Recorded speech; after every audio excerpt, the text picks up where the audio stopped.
не сказать, сердце кровью обливается. Сегодня в моем родном городе Петербурге произошло страшное ЧП. Автобус пассажирский упал в мойку. Водитель – представитель одной из среднеазиатских стран. Гражданин России. Я все оставляю за скобками. Я сейчас смотрел видео. То, что водитель не в адеквате, может быть, сердечно, я не знаю. Пускай следствие разберется, но такое ощущение, что не буду ничего дальше говорить, надо наводить порядок. И в этой связи наше предложение, и мы же внесли законопроект, запретить в общественном транспорте работать мигрантам, запретить работать в школах, запретить в системе образования. برادرایی که از پیشاب و از پروستات اذیت میکشند بهترین راه حل این از فیرمای عربی اسمیود پروستات است که میتوانید شما رای پیشاب را و همچنین وسپلین پیشابدان را برطرف کنید و برادرایی که میخواهند پروستات از فیرمای عربی اسمیود را از شرکت شفافرما زکات کنند. خب شما تصور کردستین که درباره میگرانت ها گپ زدستای یعنی که قانونی نو برای ما و شما میگرانت ها تیار کردنیان. السلام علیکم و رحمت الله و برکاته برادران خواهران و کسانی که این لحظه ما را تماشا میکنید لطفا یک دونه لایک به پلا میگذاریم ویدیو را پدیلیت میکنیم از شما هیچ چیز نمیره خبرهای نو انتظار میشیم. دوستان عزیز در سنت پتربورگ انا یک تاجیک گражданин روسیه های автобуса ҳай мекунад мера мезана дар як речка чапа мекунад се мошина харошида мезана мақсад дар ин ҳодиса 6-7 нафар ба ҳалокат мешаванд ва худи шофёр ҳозир ҳамчун ҷабрдида бигем ҳамчун маъюб шидагӣ ё ки касал шидагӣ вай шидагӣ мақсад дар балниста ховай худаш ҳам ҷабрдидай ҳам гумонбарай ҳамчун гумонбар дастгир шуда дар балниста ховай. хоб яъне дӯстони азиз ин нуқтаро фаромӯш накунем ки мега ки мигрантора дар ҷои общественни места ба кор нагирен. хуб якчира шумо фаромӯш накунед дӯстони азиз ки мигрант дар ӯ суръат ҳисобида мешавад ки шумо паспорти сурх надорен. ӯ аллакай паспорти сурх дора гражданини россияра қабул кардагиай ҳамчу ватани худ гуфта интихоб кардагиай Россия ва байрақи Россияра. а худи ҳозир вақте ки чепе меша як муҳоҷир гуноҳ ки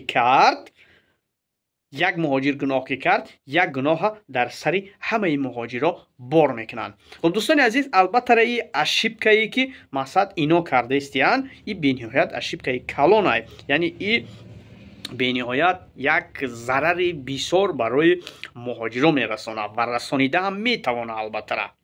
мақсад аз ин бармеояд ки вақте ки шумо паспорт дорен шуморо ҳамчун гражданини Россия эълон мекунанд паспорт метиҳанд ҳамхе ҳастай. вақте ки дар ин хе коро общественни местада шуморо кор да нагиранд дуруст бас ҷанг шава ё хизмат шава я чи шава шуморо гражданин гуфта мебаранд ҳамхе ҳаст. а гражданиниҳои худшон россияно гирехта ба ҷо рафтаистиянд худшон иштирок намекунанд. خب این темаи من نیست مقصد نه که به هر حال شما را میخواستم بفهمونم شما با همو عقل کوچکتون باید درک کنین که همو پاسپورت گرفتنش بس پالیزنی از نگاه ما همچو متخصص. دوستان عزیز یک چیز بازم فراموش نکنین که انا مقصد همه خیلی سیتواسیو در همه خودی روزها هم دوچار میشوه اما چیکار میکنن میگن که فلانچا نیکلای الکسی گریگوریش قبرستان همین کار را کرد автобус чапа кард ё ки мотоцикл қати зад аз рӯи ҳодиса чанд нафар ин таре шуд ду таре шуд мисол гуфтаистам мақсад ё штрафш мекунанд ё тагдали и ҳамин кор ҳамта ҷанбаст шуда мерава.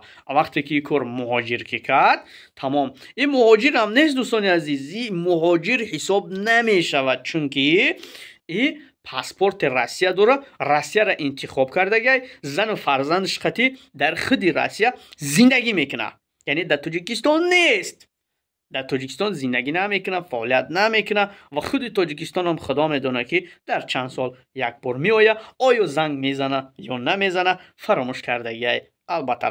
خب باز هم این تیمای من نیست دوستان عزیز. من شما را یک چیز میخواهم درک بکنونم که با همون عقل ضعیف شما همین چیزا را کم ترک سراسیمه میشین قبول میکنین و زود دشنا میکنین یا اینکه دیگر و دیگر.